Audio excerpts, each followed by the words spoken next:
नमस्कार, मैं हूं अल्लाह कड़वार। आप देख रहे हैं धरा राजस्थान का खास प्रोग्राम खास मुलाकात। तो खास मुलाकात में आज हमारे साथ हनुमान जी मील हैं। सूरतगढ़ विधानसभा क्षेत्र 2018 से इन्होंने चुनाव लड़ा था। अभी वर्तमान में प्रदेश कांग्रेस कमेटी के सदस्य भी हैं। तो हनुमान जी, हमारे चैनल में आपका बहुत बहुत स्वागत है। धन्यवाद साहब, सबको नमस्कार। सर, मेरा आपसे पहला सवाल ये है कि आपकी राजनीति परिचय क्या है?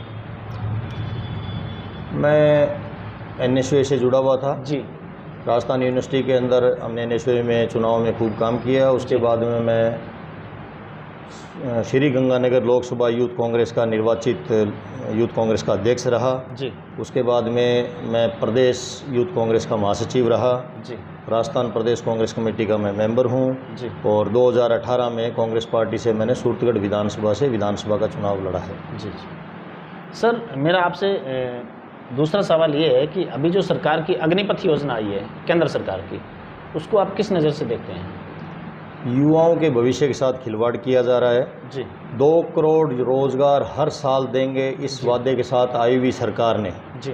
किसी प्रकार को रोजगार को बढ़ाने के लिए किसी प्रकार का कोई काम नहीं किया। जी। कोविड में और कोविड के बाद में करोड़ों लोग इस देश के जो हैं वो बेरोजगार हो गए हैं। जी। और ये जो योजना लाए हैं, इस योजना के अंदर सिर्फ और सिर्फ युवाओं के भविष्य के साथ खिलवाड़ हो रहा है और एक झूठा प्रचार किया जा रहा है। मेरी नज़र में ये है कि जो बड़े इनके जो व्यापारिक घराने जो इनके मित्र हैं, उनको एक सेना सरकार के रुपयों से, भारत सरकार के रुपयों से उनको एक सेना तैयार करके दी जा रही है। 4 साल के अंदर आदमी ढंग से लाठी चलाना नहीं सीखता है, उसको ये जो है जाके पाकिस्तान या चाइना के साथ लड़ाई के लिए युद्ध पे भेजने की सोच रहे हैं। मेरी नज़र में ये बिल्कुल फेल योजना है। सिर्फ अपने उद्योगपति मित्रों को एक प्राइवेट सेना देने की कोशिश की। सर, जो 5% वैट अभी जो केंद्र सरकार ने लागू किया है, उस पर आपका क्या कहना है? 5% वैट जो अनाज के ऊपर, दालों के ऊपर जो लगाया गया है, उसमें मैं ये कहना चाहूँगा कि ये पहली सरकार है आज़ाद भारत की या गुलाम भारत की जिसने ये वैट लगाया है। अंग्रेज़ों ने भी कभी वैट नहीं लगाया था। आज़ाद भारत में पहली बार ये वैट लगा है। महंगाई कम करने की बात करके ये जो पार्टी है सत्ता के अंदर आई थी। आज आम आदमी पिस रहा है, रोज़गार नहीं है और महंगाई बहुत ज़्यादा बढ़ गई है। उसके बाद में आम आदमी को यहाँ सहूलियत देने की ज़रूरत थी और वहाँ इस तरह का जो 5% वैट लगा के महंगाई को और बढ़ाने की प्रयास कर रहे हैं। इनका जो कहना है वो ये है कि 5% वैट लगाने से हम महंगाई की दर कम कर रहे हैं, जबकि ये महंगाई की दर इससे बढ़ रही है। पिछले 8 साल से आप रिकॉर्ड उठा के देखिए, आंकड़े उठा के देखिए, महंगाई कभी कम नहीं हुई है। 60 रुपये में जब डीजल पेट्रोल था तब इनको बहुत ज़्यादा महंगा लगता था। आज वो डीजल पेट्रोल जो है 100 रुपये क्रॉस कर चुका है।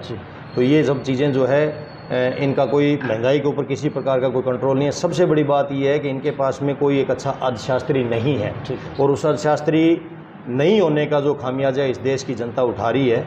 और मेरी नज़र के अंदर ये गरीबों की थाली के ऊपर भार बढ़ाने की बात है, गरीब के पेट के ऊपर लात मारी जा रही है। अभी जो राजस्थान सरकार की जो नई योजनाएं आई हैं, उसके बारे में कुछ बताएंगे आप? सरकार ने बहुत सी नई योजनाएं लागू करी है। गहलोत साहब तीसरी बार मुख्यमंत्री हैं। जब जब ये मुख्यमंत्री रहे हैं, गांव ढाणी तक बैठे आदमी को योजनाओं का लाभ मिल सके और उनको ध्यान में रखते हुए योजनाएं बना के लाए हैं। मुफ्त दवा है, मुफ्त जांच है, 108 एम्बुलेंस की अगर हम योजना बात करते हैं तो वो भी इनके पास के अंदर है। इंग्लिश मीडियम स्कूल ये खोले जा रहे हैं। कोई आदमी भूखा नहीं सोए, इसके लिए इंदिरा रसोई योजना लागू इन्होंने की है। चिरंजीवी बीमा योजना जो है वो गरीबों को ध्यान में रखते हुए लागू की है। बीपीएल परिवार जिनका बीपीएल कार्ड बना उनका 1 रुपया नहीं लग रहा है। सामान्य और अच्छे से अच्छा बड़ा परिवार है वो भी 1000 रुपये, 800 से 1000 रुपये दे के अपना 5 लाख रुपए तक का बीमा करा सकता है। 10 लाख रुपए तक का उसके अंदर इलाज मुफ्त है। इसके अलावा सहकारी समितियों से 1 लाख रुपया ब्याज मुक्त रुपया जो है किसानों को जो है वो दिया जा रहा है। तो सरकार की बहुत योजनाएं हैं आम आदमी को लाभ देने के लिए और बहुत अच्छी अच्छी योजनाएं बनाई जा रही है। अभी जो शहरी क्षेत्र में जो ग्रामीण शहरी क्षेत्र में रोजगार की योजना जो गारंटी चल रही है, तो सर इसका अभी तक कहाँ तक मतलब धरातल पे काम हो रहा है? ये योजना ये बहुत जल्दी लागू होने वाली है। इसके लिए जो टेक्निकल कर्मचारी जो हायर करने हैं उनके लिए निविदाएं निकल चुकी हैं। संविदा पे उन लोगों को लिया जा रहा है। कलेक्टर साहब की कमेटी के अंदर जो है निविदाओं को अप्लाई करने का टाइम निकल चुका है। बहुत जल्दी ये जो उनका रिक्रूटमेंट हो जाएगा, उन लोगों को नियुक्तियाँ मिल जाएगी। उसके बाद में शहर के अंदर भी ये योजना लागू की जाएगी। और ये योजना भी शहर में जो गरीब लोग बैठे हैं, जो बेरोज़गार लोग बैठे हैं, उनको रोज़ अपना एक काम मिल सके और अपना घर चला सके, उनके ध्यान में रखते हुए योजना लागू की गई है। तो सर अभी 15 अगस्त आ रही है, तो आप सूरतगढ़ की जनता को क्या संदेश देना चाहेंगे?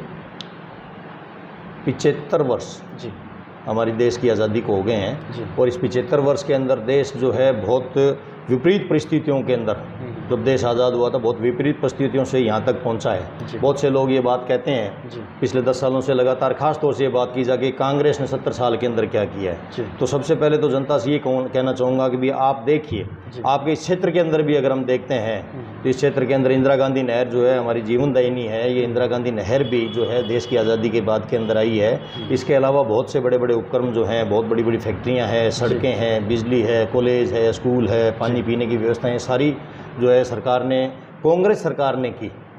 ठीक है, किसी आदमी पे आरोप लगाना बहुत आसान काम होता है, लेकिन उसकी जगह बैठ के काम करना बहुत मुश्किल काम होता है। सरकार ने और कांग्रेस से जुड़े हुए जो लोग थे, जिन्होंने इस कांग्रेस को, इस देश को यहाँ तक लेके आए हैं, उन्होंने बहुत इस देश के लिए बलिदान भी दिए हैं, बहुत काम भी दिए हैं। मैं शहर की जनता से और सूरतगढ़ विधानसभा की जनता से सिर्फ ये कहना चाहूँगा कि 75 वर्ष हमारी देश की आज़ादी को हो गए हैं, उसको भरपूर तरीके से आप जो है उसका जश्न मनाएं और जो आज तक सरकारों ने हमारे लिए किया है उसके लिए सरकारों को धन्यवाद दें। और आगे क्या क्या सरकारें हमारे लिए कर सकती है उसके लिए आप जो लोग हैं आवाज़ उठाएं। अगर कोई आदमी यहाँ सही है तो उस आदमी की हमें सही को सही कहने में और गलत को गलत कहने में हमें कोई गुरेज नहीं होना चाहिए। मैं ये मानता हूँ कि अगर केंद्र की सरकार है, राज्य की सरकार जनता के लिए अच्छा काम कर रही है तो उसको जो है उनको धन्यवाद देना चाहिए। और अगर कोई काम गलत हो रहा है तो सिर्फ एक पार्टी के पीछे, एक आदमी के पीछे भक्तिवाद नहीं रखते हुए अगर कोई बात है तो उस बात का विरोध भी होना चाहिए। अगर हम विरोध नहीं करेंगे तो हम गुलाम बनेंगे। तो मेरी लोगों से यही है कि आप अपनी आवाज़ उठाएं, आसपास का अपना माहौल देखें और जो जातिवाद का ये जो फैलाया जा रहा है 75 साल के अंदर हमारे देश के अंदर ये नहीं था। पिछले 10 सालों से इस मामले को बहुत ज़्यादा बढ़ाया जा रहा है। सभी देश के नागरिक हैं, चाहे वो हिंदू हैं, चाहे मुस्लिम हैं, चाहे सिख है, चाहे ईसाई हैं, चाहे पारसी हैं, सब लोगों का आप मान सम्मान कीजिए, इज्जत कीजिए, अपने पड़ोसियों से अच्छा व्यवहार रखिए और ये 75वां जो वर्ष है इसका जश्न जो है ज़ोर शोर से मनाइए। सर मेरा आखिरी सवाल है आपसे कि इस बार सूरतगढ़ विधानसभा की जनता आपको विजयश्री दिलाती है तो आप सूरतगढ़ में नया क्या करेंगे? देखिए साहब, हमारा परिवार बहुत लंबे टाइम से राजनीति से जुड़ा हुआ है, सूरतगढ़ के अंदर भी जुड़ा हुआ है। 2008 से 2013 मेरे ताऊजी माननीय गंगाजल जी मील विधायक रहे। 1100 करोड़ रुपए 5 साल के अंदर उन्होंने जो है सूरतगढ़ विधानसभा के विकास के अंदर लगाए। सूरतगढ़ शहर के अंदर बहुत बड़ी बड़ी जो मांगें थी, फ्लाईओवर की मांग थी जो 35 साल से थी। इसके अलावा 2-3 बड़े खड्डे थे जिनमें बड़े लोग परेशान होते थे, उनका जीर्णोद्धार करना, सड़कें बनाना। 104 करोड़ रुपए की योजना जो है शहर के अंदर सीवरेज की लेके आए, मंजूर कराई। तो बहुत से काम जो हैं हमने किए हैं। गंगाजल ताऊ जी ने विधायक रहते ऐतिहासिक नए स्कूल खुलवाए। मॉडल स्कूल जो है वो सुखपुर राजस्थान में 50 खुले, उसमें से एक स्कूल जो है सूरतगढ़ के अंदर खुला। भारत के अंदर गंगानगर दूसरा ज़िला है जिसमें 2 नवोदय हैं। केंद्र सरकार की योजना है, एक ज़िले में एक नवोदय स्कूल होता है। राजस्थान के नहीं, पूरे भारत में गंगानगर दूसरा ज़िला है जिसमें 2 नवोदय। दूसरा नवोदय भी गंगाजल ताऊ जी ने विधायक रहते हुए खुलवाया था। केंद्र में उस वक्त यूपी की सरकार थी। तो काम हमने बहुत किए हैं, आगे भी हमारी बहुत योजनाएं जो है काम करने की है। वर्तमान में मेरे पिताजी सूरतगढ़ पंचायत समिति के प्रधान हैं और हमने जो प्रधान बनने के बाद में पहला जो हमने जो प्रण लिया है, जो भी खाड़े हैं हमारी तहसील के अंदर उन सबको पक्का करना हमारा पहला उद्देश्य है। और ग्रामीण क्षेत्र के अंदर जो आबादियां कटी है उसमें जितनी भी सड़कें कच्ची हैं उन सब कच्ची सड़कों को हमने पक्का करना, ये हमारा दूसरा बड़ा उद्देश्य है। बाकी जो काम रूटीन के अंदर होते हैं, जनता के जो भी काम आते हैं हम वो करते हैं। आगे भी हमारा यही है। अभी राज्य सरकार ने बहुत बड़ा फैसला लिया, जो 10वीं के स्कूल थे सभी के जो स्कूल हैं 12वीं में क्रमोन्नत कर दिए गए हैं। अब जो 8वीं के स्कूल जो हैं उनको 10वीं में करना, 5वीं स्कूलों को 8वीं में करना, नए स्कूल की कहीं ज़रूरत है तो वहाँ नए स्कूल खुलाना, ये हमारा आने वाले वक्त के अंदर जो है उद्देश्य रहेगा, हमारा ये मुख्य काम रहेगा। अगर यहाँ की जनता विधायक बनाएगी तो एक ईमानदार, ईमानदारी के साथ में हम जो है इस जनता की सेवा के लिए सेवा में काम करेंगे, इस क्षेत्र के विकास के लिए काम करेंगे। ये हमारा। तो हनुमान जी, आपने हमारे चैनल को समय दिया, इसके लिए आपका बहुत बहुत धन्यवाद। जी धन्यवाद आप।